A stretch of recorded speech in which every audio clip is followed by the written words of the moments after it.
Vous savez, je ne suis pas né d'hier. J'ai rencontré des gens et fait des choses inusitées. Vous pensez que plus rien ne m'étonne? Détrompez-vous.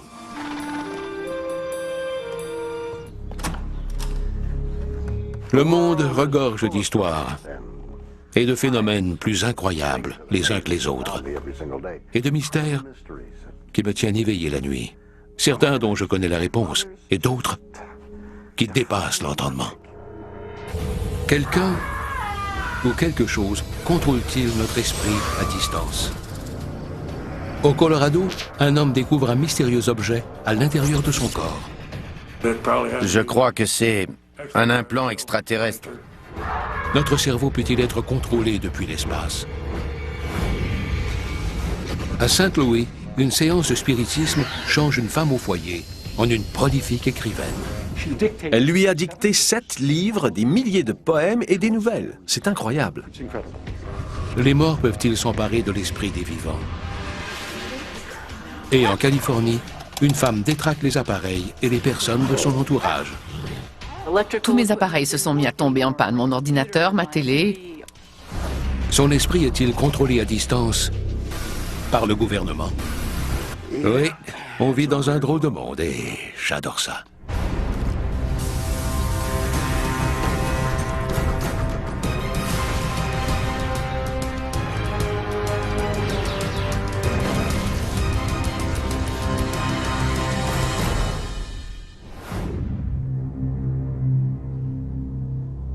Effrayant, n'est-ce pas? Voici la radiographie de Patrick Lawler, un travailleur de la construction, qui a consulté son dentiste pour un mal de dents, et chez qui on a découvert un clou de 10 cm dans le crâne. Incroyable, n'est-ce pas?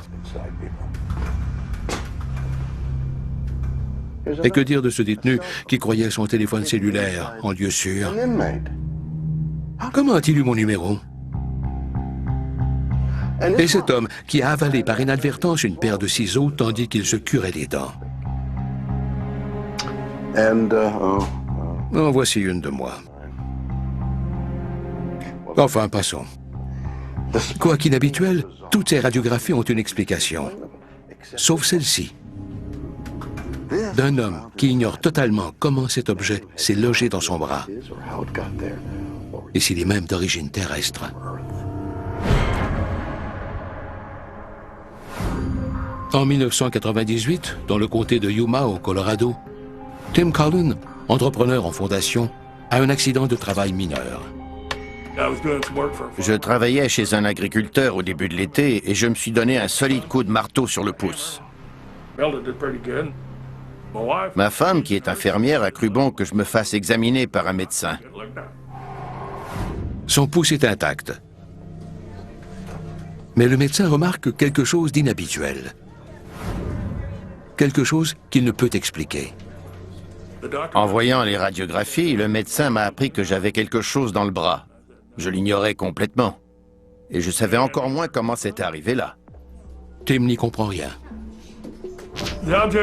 La radiographie montrait clairement un minuscule objet triangulaire juste à côté de mon poignet.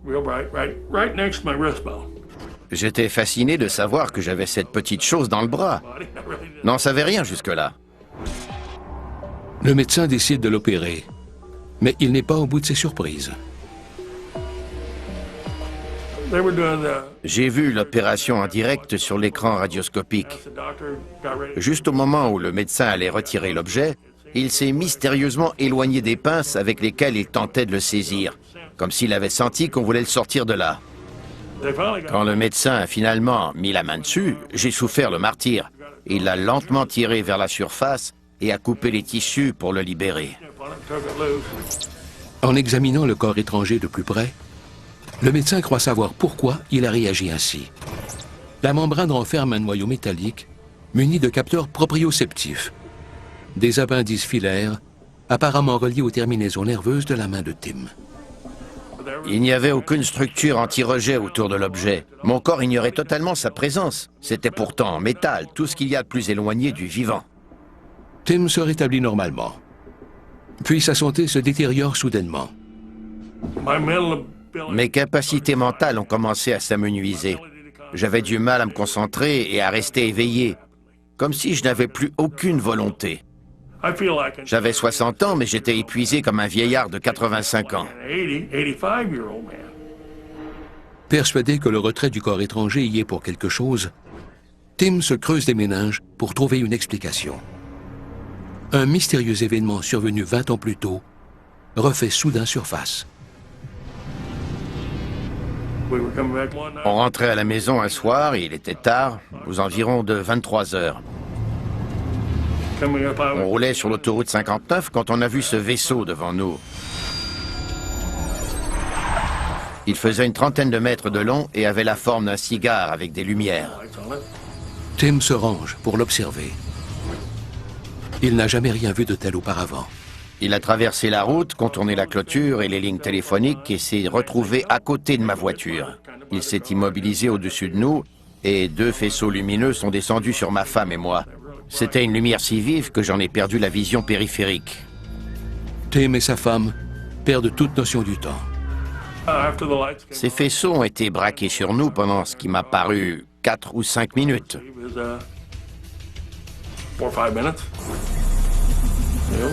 On était complètement déroutés. On est resté là, sans rien comprendre, jusqu'à ce que je retrouve mes esprits et reprenne la route. En arrivant chez lui, le couple réalise que des heures et non des minutes se sont écoulées. Tim n'y comprend rien. J'ignore ce qui s'est passé exactement. Je n'ai aucun souvenir du temps manquant. Il y a de quoi se poser des questions. Tim n'a qu'une certitude, celle d'avoir été enlevé par des extraterrestres qui lui ont implanté une minuscule puce métallique. Pourquoi? Ils ont voulu s'immiscer dans mon esprit pour une raison ou une autre, pour contrôler mes pensées. Il y a d'autres formes de vie intelligentes dans l'univers. Mais j'ignore sincèrement pourquoi moi. Et je ne m'en remettrai jamais. Cette histoire est pour le moins étrange. Un simple travailleur de la construction qui retrouve cette puce dans son organisme. Tim Cullen a-t-il raison? A-t-il été victime d'un enlèvement extraterrestre au cours duquel on lui a implanté cet objet en vue de contrôler ses pensées? Voilà une étonnante théorie, n'est-ce pas? Mais plus important encore, quand pourra-t-on s'en procurer sur le marché? Qu'est-il arrivé à Tim Cullen? Une forme de vie extraterrestre lui a-t-elle implanté cette puce pour contrôler ses pensées? L'ex-policier Daryl Sims est aussi surnommé le chasseur d'extraterrestres. Il conseille les soi-disant victimes d'enlèvements extraterrestres. Mes clients sont aussi bien des femmes au foyer que leurs maris, d'honnêtes travailleurs. Parmi eux, 3 scientifiques de la NASA, dont un avec des implants. Non seulement croit-il que Tim a été enlevé, il est persuadé que ce n'est pas la première fois. C'est un cas typique qui ignore tout de ce qui lui est arrivé. Je le soupçonne d'avoir été enlevé très tôt dans sa jeunesse. Bon nombre de victimes mettent des années avant de comprendre ce qui s'est vraiment passé. Pourquoi Tim n'a-t-il aucun souvenir de ces événements? Après les enlèvements, il laisse aux victimes ce qu'on appelle des souvenirs écrans, qui ne leur permettent pas de distinguer clairement le vrai du faux. Les victimes ne conservent que des souvenirs flous et généralement désagréables de leur expérience. Malgré tout, Tim est persuadé que son corps et son esprit ont subi une transformation inexplicable. J'étais nettement plus intelligent pendant ces 20 années où j'ai eu l'implant. J'avais de bien meilleures facultés mentales. Je crois que l'implant stimulait mes capacités mentales. Selon Daryl Sims, ces implants modifieraient l'action des neurotransmetteurs, les substances chimiques qui régulent l'humeur, le comportement et d'autres fonctions déterminantes du cerveau. Les victimes d'enlèvement ne comprennent pas ce qui leur arrive à cause de l'altération des concentrations de sérotonine et de dopamine dans le cerveau. Peu importe qui a fait ça, il contrôle les émotions et tout le reste chez ces personnes. Selon lui, les implants ne servent pas qu'à modifier le comportement, mais aussi à l'enregistrer. Ils ont une mission qui consiste notamment à recueillir de l'information, particulièrement sur les émotions. Ils s'intéressent à toute la gamme des émotions humaines et les enregistrent pour les étudier. Pourquoi les extraterrestres s'intéressent-ils à ce point aux humains? C'est là toute la question.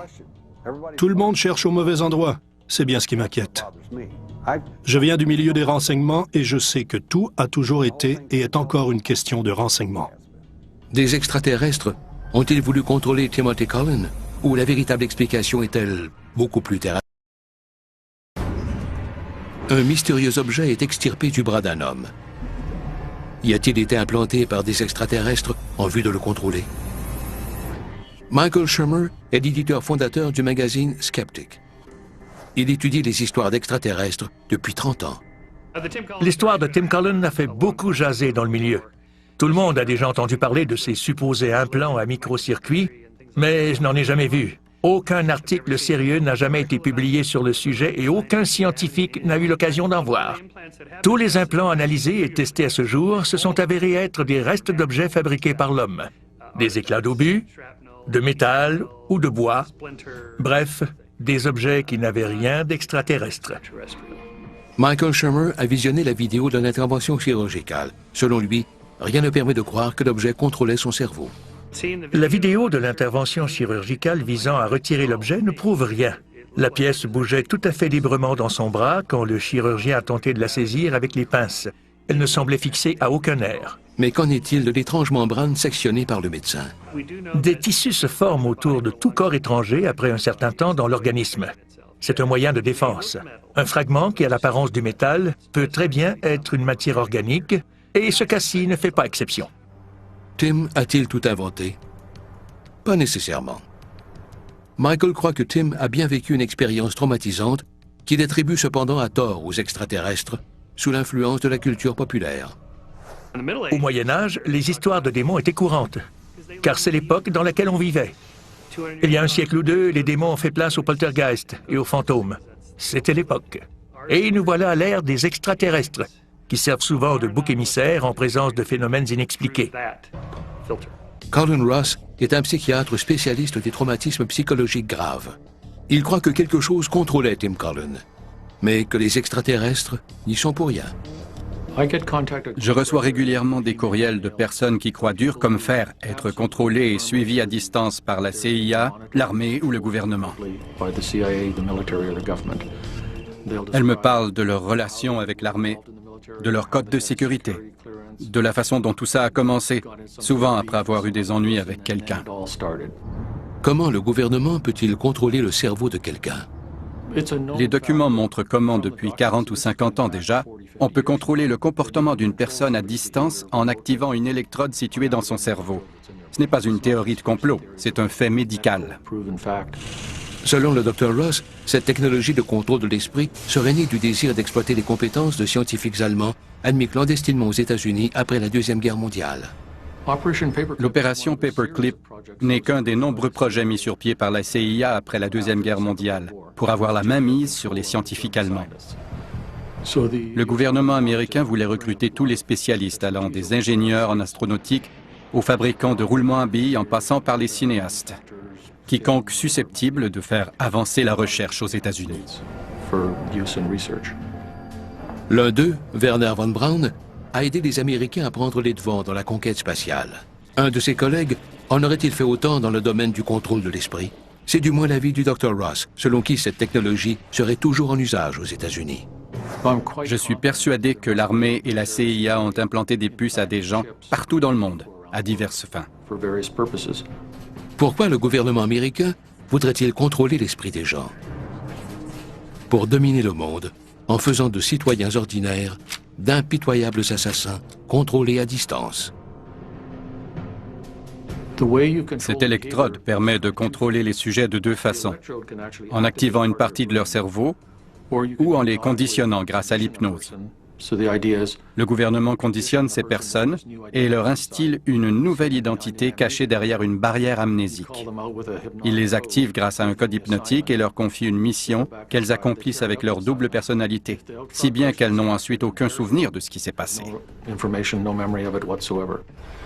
Timothy Cullen a-t-il été programmé pour être un assassin à la solde du gouvernement? Les extraterrestres ont-ils tenté de contrôler son cerveau? Ou Tim a-t-il tout imaginé? Quoi qu'il en soit, tout ça est décidément bizarre ou quoi?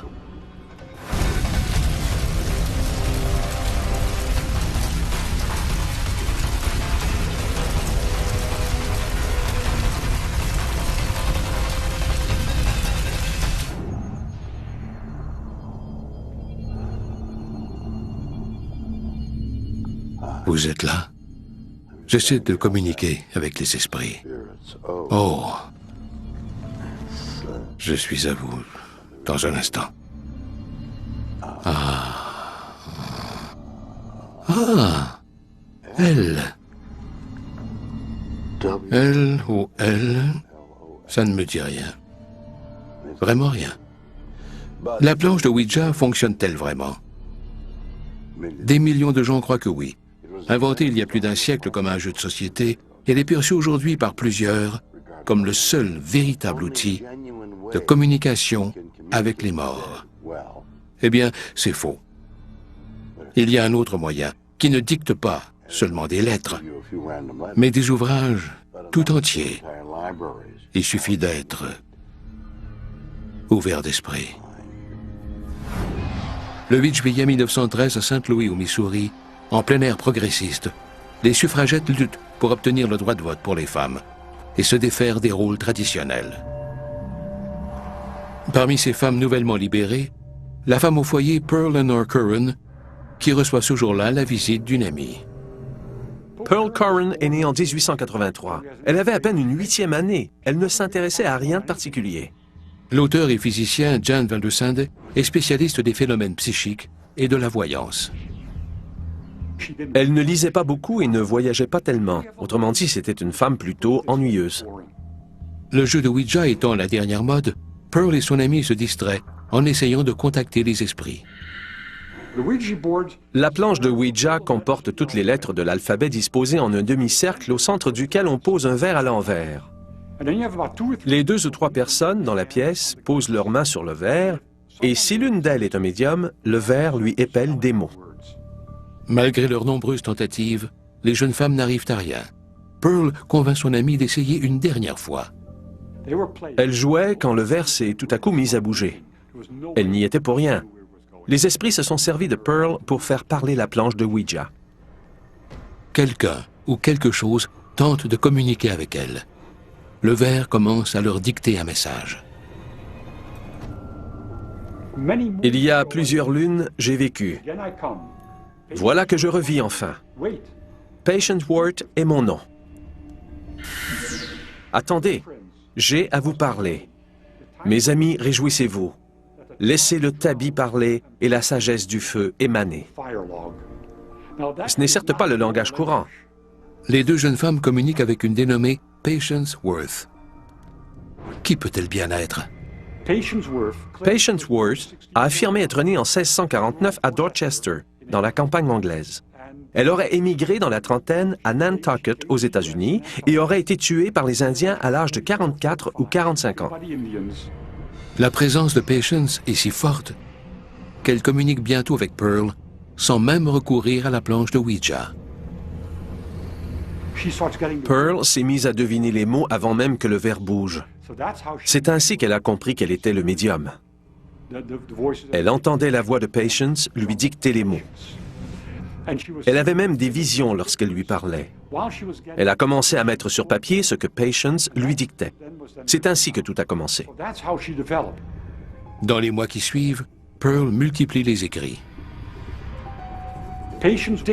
Patience lui a dicté 7 livres, des milliers de poèmes et des nouvelles. C'est incroyable. Ces histoires sont truffées de détails obscurs sur la vie au XVIIe siècle, des détails qu'elle n'aurait pu connaître autrement. Pearl publie son œuvre. Elle est encensée par la critique.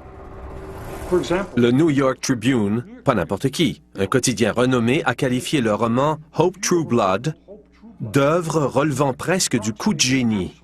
Et le Ladies Pictorial de Londres d'œuvre de fiction marquante d'une auteure vouée à devenir une grande écrivaine. La transformation soudaine de Pearl attire l'attention de scientifiques sceptiques en quête d'une explication rationnelle. Ils ont demandé à Franklin Prince, titulaire d'un doctorat de Yale et directeur de la Société américaine de recherche paranormale, d'enquêter sur son cas. Il a passé des semaines à l'interroger et à assister à ses séances d'écriture. Mais le spécialiste n'y voit aucune preuve de duperie. Il a conclu que Mlle Curran n'était pas un charlatan, pas plus qu'elle n'était folle. C'était une jeune femme tout à fait normale. L'étrange partenariat de Pearl avec l'écrivaine fantôme dure près d'un quart de siècle, jusqu'en 1937. Année où Patience intervient une dernière fois auprès de Pearl pour lui faire une sinistre prédiction. Patience lui a annoncé lors de leur dernier contact que la fin était proche. Pearl a soudainement été frappée par la maladie et elle est décédée. Pour moi, il ne fait aucun doute que Pearl était un médium et que l'esprit de Patience communiquait avec elle. Voilà une histoire pour le moins étonnante. On me demande souvent si j'ai recours à un nègre, un écrivain fantôme, tellement j'ai publié au fil des années. Je n'ai pas honte d'admettre que oui. Je n'y arriverai jamais seul. Je suis un homme occupé, j'ai un horaire très chargé, tout comme ce très talentueux Fred. Alors, où en sommes-nous? Je t'ai pourtant interdit de consulter Facebook pendant ton quart de travail. Envoie une note à ma femme, veux-tu? Dis-lui que je suis avec elle en esprit. Comment Pearl Curran a-t-elle pu écrire en détail sur ce qu'elle ne connaissait pas? Des entités paranormales peuvent-elles s'immiscer dans notre esprit? Le professeur Stephen Browdy est expert en parapsychologie et rédacteur en chef du Journal of Scientific Exploration. Je ne crois pas que Pearl Curran ait communiqué avec l'entité de Patience Worth. Cette soi-disant Patience lui a donné bien peu de détails sur sa vie terrestre passée. Seulement qu'elle aurait vécu au XVIIe siècle près de Dorset, en Angleterre, avant d'immigrer aux États-Unis et d'être tuée dans une bataille avec les Indiens d'Amérique. C'est tout ce qu'on sait, ce qui nous laisse bien peu de preuves. Qui alors était le génie littéraire? Pour Stephen Browdy, la réponse est claire. Pearl Curran elle-même. Je crois que le cas de Patience Worth s'explique par le fait que Pearl Curran avait une sorte de double personnalité virtuose, qu'elle arrivait à se mettre dans un état d'esprit lui permettant d'exploiter des habiletés et des connaissances hors de portée dans son état normal. À mon avis, Pearl est entrée dans une sorte de transe ou d'état dissociatif en jouant à Ouija, un état qui l'a amené à repousser les limites de la créativité qu'elle avait refoulée toute sa vie durant. Pearl Curran était-elle une grande plume sans même le savoir? Si ce professeur dit vrai, une question demeure. L'un des plus grands mystères dans cette affaire est de savoir comment Pearl Curran a pu connaître la vie en Angleterre à l'époque victorienne, au point d'écrire sa célèbre nouvelle « Hope True Blood ». Il n'est pas impossible qu'elle ait eu accès à d'autres ouvrages au quotidien. Je crois que Pearl Curran avait un formidable talent caché pour l'écriture et qu'elle a simplement attendu le moment opportun pour nourrir celui-ci et le révéler au grand jour. Patience Worth n'était-elle que le pseudonyme de l'auteur intérieur de Pearl Curran? Comment pouvait-elle en savoir autant sur ce qu'elle n'avait jamais? Une femme au foyer peu instruite devient une grande écrivaine. Avait-elle des talents cachés? Pas selon Cynthia Larson, auteure et spécialiste de la physique de la réalité, les éléments fondamentaux du savoir et de l'expérience. L'histoire de Pearl Curran est certes extraordinaire. Quand j'ai lu son œuvre, j'ai été impressionné par sa maîtrise de la syntaxe et du langage, tout comme par ses récits. Comment Pearl a-t-elle pu accéder à cette réalité du passé dans ses moindres détails? La physique quantique, bien sûr. Selon moi, Pearl Curran a fait des sauts quantiques dans le temps. Si l'on admet que l'univers est constitué de plusieurs réalités parallèles, il suffit de choisir la réalité que l'on souhaite visiter et d'établir une sorte de pont, grâce à la méditation par exemple, pour générer l'énergie nécessaire pour faire ce saut. Non seulement croit-elle aux réalités parallèles, elle est persuadée que ces sauts quantiques permettent de voyager d'une réalité à l'autre. On parle généralement de voyage sur une ligne du temps. La différence avec les sauts quantiques, c'est l'existence de plusieurs réalités différentes qui évoluent en parallèle, si bien qu'il n'y aurait pas un, mais plusieurs débuts possibles, et donc plusieurs futurs possibles. Les sauts quantiques pourraient expliquer l'étonnante précision des écrits de Pearl. Mais comment s'y est-elle prise au juste? Ce genre d'expérience survient souvent dans un état méditatif. Je crois qu'en étant capable de se plonger dans une profonde méditation, Pearl arrivait à faire ce qu'on pourrait qualifier de saut quantique dans une autre réalité. Tout ça était bien réel pour elle. Les mots qu'elle a employés n'étaient pas le fruit de son interprétation. Son œuvre illustre la réalité de l'espace-temps où elle se trouvait. Pearl était clairement en lien direct avec un espace-temps bien précis, et c'est ce qui rend son histoire si crédible.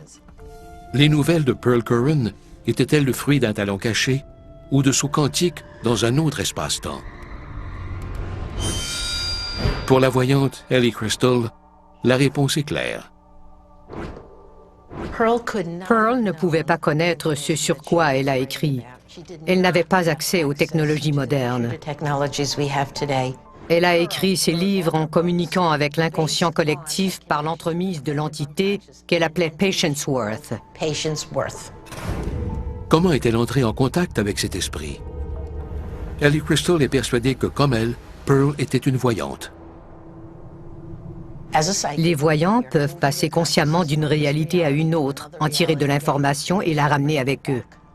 Pour nous montrer combien il est facile de recueillir de l'information auprès des morts, elle contactera l'esprit de nul autre que Pearl Curran. L'énergie de Pearl est encore bien présente.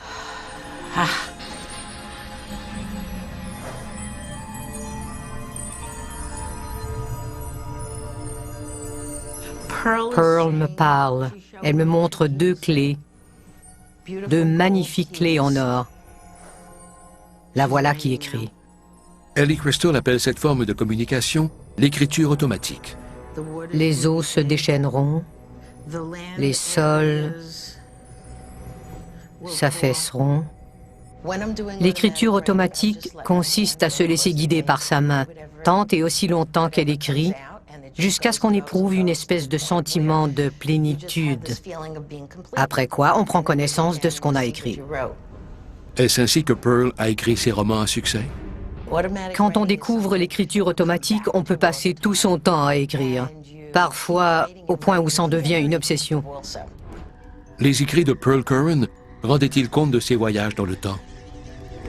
Un esprit lui a-t-il inspiré toutes ces nouvelles? Ou puisait-elle dans un talent dont elle a toujours ignoré l'existence?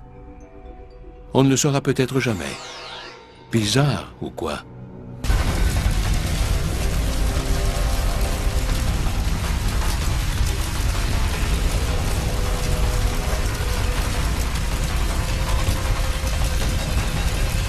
En Californie, une femme détraque les appareils et les personnes de son entourage.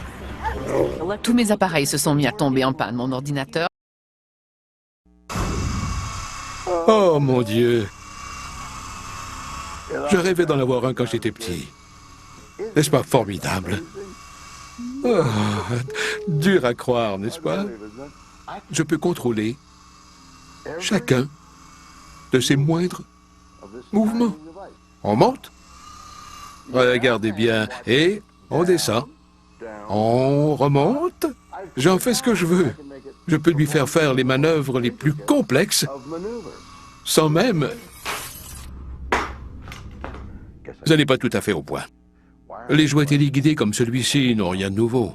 Mais si au lieu d'un hélicoptère, on pouvait contrôler le cerveau humain, voilà qui ferait une histoire drôlement intéressante. La voici. En septembre 1988, c'est le début d'un semestre à l'Université Davis de Californie et d'une nouvelle vie d'étudiante en droit pour Cheryl Welch. J'ai grandi à Sacramento, en Californie. J'ai été réceptionniste à l'hôpital Kaiser pendant 10 ans, avant de faire un retour à l'école à l'Université Davis. Mais tandis qu'elle reprend les études, les choses changent. Ma vie était en train de prendre une tournure pour le moins étrange. Tout commence avec son téléphone. Au lieu d'entendre une tonalité en décrochant, j'entendais des cliquetis. Puis une longue pause et de la friture. Elle le fait vérifier, mais les bruits inhabituels continuent. Cheryl commence à se faire du souci. Mais ce n'est que le premier d'innombrables appareils qui deviennent défectueux en sa présence. Tous les appareils autour de moi se sont mis à tomber en panne. Mon ordinateur, ma télé. Son malaise s'accroît lorsqu'elle réalise que les objets ne sont pas les seuls à réagir de façon inhabituelle. Des autopatrouilles me suivaient, on lançait des pierres sur ma voiture. Quelqu'un a essayé de me faire faire une sortie de route, moi qui n'avais jamais fait un pas de travers ni pris de drogue. Les gens autour de moi avaient des comportements complètement déplacés. Personne ne se comportait normalement avec moi. Les gens me méprisaient, juraient contre moi et me crachaient au visage. Plus étonnant encore, de purs étrangers semblent savoir exactement tout ce qu'elle pense. Je me sentais surveillée. J'avais l'impression qu'on pouvait lire dans mes pensées. La vie personnelle de Cheryl s'effondre peu à peu, tandis que ses amis et sa famille s'éloignent. Comble de malheur, elle perd son emploi. Ma vie a été sans dessus-dessous pendant 3 ans. Malgré tous mes efforts, la situation ne faisait qu'empirer. C'était très déprimant. La pire période de ma vie. Je pleurais sans arrêt. J'ai cru que ça ne finirait jamais. Craignant pour sa santé mentale, Cheryl consulte. Je suis allée voir mon conseiller pédagogique qui m'a beaucoup aidé à surmonter ce dur moment. C'est le seul qui m'a cru. Son conseiller n'y voit qu'une seule explication. Cheryl est victime d'une campagne de harcèlement organisée. Qui donc en est le responsable? On a d'abord cru que je faisais partie d'une expérience psychologique, qu'on essayait de me pousser à bout. Mais il n'y avait rien de tel. J'ai fait appel à des détectives privés pour détecter la présence éventuelle de microbes chez moi. Mais rien. À force d'en discuter avec mon conseiller, on a compris que seul le gouvernement avait pu mettre mon téléphone sous écoute et me surveiller jusque chez moi. Déterminée à en savoir plus, Cheryl met la main sur des documents gouvernementaux et découvre l'impensable. Une expérience ultra secrète visant à contrôler le cerveau de citoyens ordinaires est en cours. La plupart des pays sont dotés de cette technologie secrète de contrôle de l'esprit, notamment la Russie et les États-Unis. Elle est persuadée que les personnes qui l'ont harcelée étaient, sans le savoir, contrôlées par le gouvernement. Quelqu'un, quelque part, leur fait faire des choses qu'elles ignorent complètement. Mais pourquoi avoir choisi Cheryl? Il faut plusieurs cobayes pour réaliser une expérience, qu'elle soit éthique ou non. Mais dans ce cas-ci, elle devait se faire incognito. Elle croit savoir pourquoi elle est dans la mire du gouvernement. Avant d'être admise à l'université, je suis allée au centre de recrutement de l'armée. J'ai rempli les formulaires pour m'enrôler, mais j'ai décidé d'aller à l'université avec le résultat qu'on connaît aujourd'hui. J'ai communiqué avec d'autres personnes qui sont passées par là. Les gens qui ont voulu être dans la CIA ou qui ont des proches dans l'armée ou la CIA sont souvent des cibles. L'esprit d'un honnête citoyen est-il contrôlé dans le cadre d'expériences gouvernementales? Cheryl Welch dit-elle la vérité? Ou n'est-ce là qu'une autre théorie du complot impossible à prouver? Peut-être bien, mais pas selon Nick Begich. Tout porte à croire que Cheryl Welch et les autres personnes avec qui j'en ai discuté sont les victimes d'expériences de contrôle électromagnétique de l'esprit. On n'en est plus aux bombes et aux balles, mais à l'énergie électromagnétique utilisée contre les êtres humains. La plus grande révolution militaire depuis l'invention de la poudre à canon. Nick Begich est spécialiste du contrôle de l'esprit par le gouvernement. Il est persuadé que le Pentagone dispose d'une technologie digne de la science-fiction lui permettant d'implanter de l'information directement dans le cerveau humain. Notre gouvernement s'intéressait déjà à la façon de modifier le comportement humain lors de la guerre de Corée. Dans une publication sur les conflits de faible intensité et la technologie moderne, un chapitre entier a été consacré aux armes électromagnétiques capables non seulement de rendre les victimes inaptes, mais aussi de stimuler certaines activités dans leur cerveau. Mais comment?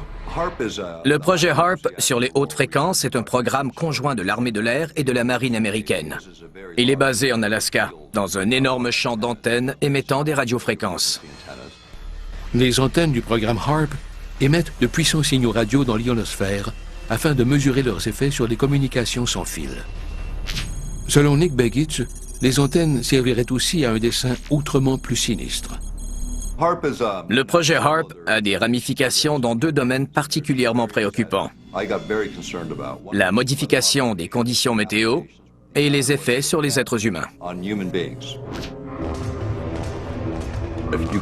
Si on peut moduler un signal perceptible et reconnaissable par le cerveau, et auquel celui-ci peut s'adapter en se réglant sur la même fréquence, le rythme du cerveau s'en trouve modifié, ce qui entraîne des changements chimiques sur le plan des émotions. Mais cela va plus loin encore. On ne parle pas uniquement de déclencher des émotions. Modifier la chimie du cerveau pour changer l'état émotionnel de quelqu'un est relativement simple. Mais l'idée de pouvoir manipuler ses pensées nécessite une technologie nettement plus sophistiquée. Peut-on percevoir des sons sans les entendre? Cela ne fait aucun doute, selon Nick Begich, qui en fera la démonstration à l'aide du preneur de son Brad Daw. J'en ferai la démonstration grâce à ce petit dispositif émetteur d'infrasons. Il s'agit d'un circuit électronique simple, relié à un lecteur CD, grâce auquel je ferai jouer du bac, qui sera retransmis par deux transducteurs piézoélectriques. Je vais placer ces deux transducteurs sur votre visage pendant que vous aurez les oreilles bien bouchées. Il suffit de les mettre sur la peau et d'écouter. Oui. Qu'entendez-vous? La musique, très clairement. Ils entendent la musique au centre du front dans leur tête, comme ils l'entendraient normalement, mais sans l'usage de leurs oreilles. Si j'enlève celui-ci, et que vous tenez l'autre d'une main, vous verrez que le courant passe toujours. Il suffit que je vous touche le front ou la peau n'importe où ailleurs. Le courant passe dans nos deux corps, mais le signal et le volume restent constants. Même sans les oreilles, j'entendais clairement la musique à l'intérieur de ma tête. Elle venait de nulle part en particulier. Du moins, pas de mes oreilles. C'est formidable. On peut faire la même chose avec des micro-ondes, par exemple. Cette démonstration ne fait qu'illustrer simplement le principe, pour que les gens comprennent jusqu'où on peut aller.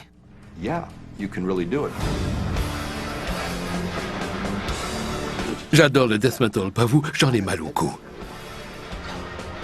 Voilà une théorie fascinante. Mais permettez-moi de douter que ces transducteurs piézoélectriques soient un jour à la mode. Et pour être franc, j'ignore ce que veut dire piézoélectrique. Mais à en croire Nick Begich, le gouvernement n'en a même pas besoin.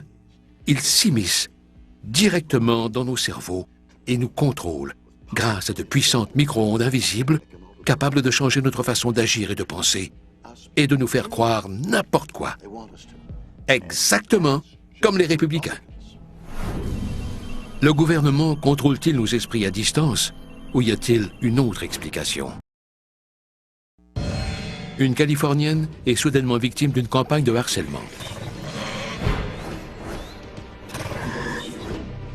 Le psychologue clinicien J. Ryan Fuller ne croit pas que l'expérience de Cheryl relève du complot, mais plutôt de la maladie mentale. D'après ce que j'en sais, l'expérience de cette dame est très similaire à celle de mes patients aux prises avec des troubles psychotiques. Selon lui, Cheryl est un cas typique du délire des grandeurs. Le délire des grandeurs est un trouble psychotique découlant de fausses croyances profondément ancrées chez l'individu. Par exemple que sa belle-mère essaie de l'empoisonner avec sa cuisine. Ce sont des choses susceptibles de se produire dans la réalité, mais dont personne n'a aucune preuve. Qu'en est-il alors des étrangers qui ont craché au visage de Cheryl? Ces patients entretiennent souvent l'illusion que tout le monde leur en veut, qu'ils sont surveillés par la police ou le FBI, qu'ils sont victimes d'une conspiration ou qu'une organisation cherche à les contrôler, d'où leur sentiment de méfiance et d'hypervigilance. Ironiquement, Cheryl ne faisait peut-être qu'aggraver son cas. Le fait d'entretenir ce genre de croyances et de lutter pour changer la situation ne fait qu'augmenter le niveau de stress et d'anxiété, ce qui ne fait qu'accroître la détresse. Cheryl Welch souffre-t-elle du délire des grandeurs? Ou l'explication est-elle plus fascinante encore? Trish McGregor s'intéresse au paranormal depuis plus de 30 ans. Elle croit avoir une explication, du moins en ce qui concerne l'étonnante réaction des appareils électriques en présence de Cheryl. Je crois que Cheryl Welch a souffert de l'effet Pauli. L'effet Pauli est le nom donné au phénomène qui se produisait lorsque le physicien théoricien Wolfgang Pauli provoquait systématiquement des bris d'équipement lorsqu'il entrait dans un laboratoire scientifique. Wolfgang Pauli était un brillant physicien, lauréat du prix Nobel, dont Einstein lui-même figurait parmi les nombreux admirateurs. Pauli était également réputé pour son étonnante capacité de détraquer de l'équipement de laboratoire par sa simple présence. En 1950, il est entré dans un laboratoire de Princeton, où un accélérateur de particules a pris feu sans prévenir. Pauli était interdit d'accès dans un laboratoire de Hambourg. C'est dire à quel point le phénomène a pris de l'ampleur. Mais l'effet Pauli n'est pas restreint au laboratoire. Lors de sa deuxième lune de miel, Pauli et sa femme sont partis à bord de leur voiture équipée d'une nouvelle batterie, et la batterie est tombée à plat. Tout ça se produisait spontanément, sans même qu'ils fassent quoi que ce soit. Dès qu'ils mettaient les pieds quelque part, l'équipement se brisait instantanément. Ils disaient que ce n'était qu'une coïncidence, qu'il n'y avait aucune explication scientifique, mais les pannes se multipliaient. Cheryl souffre-t-elle de l'effet Pauli? Selon Trish, c'est une possibilité envisageable. On ne peut pas dire que l'expérience de Cheryl Welch n'a pas eu lieu. Elle était bien vraie, du moins à ses yeux. Cheryl Welch a-t-elle vécu une série d'étranges coïncidences? A-t-elle été la cible d'une expérience gouvernementale de contrôle de l'esprit? Ou a-t-elle tout imaginé? Bizarre ou quoi?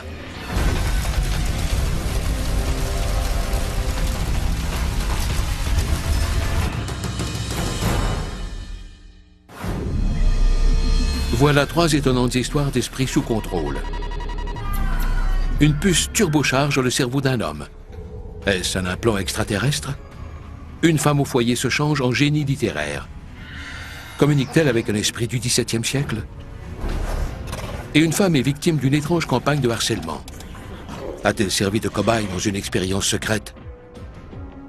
À vous de juger. À la prochaine pour de nouvelles histoires plus bizarres les unes que les autres.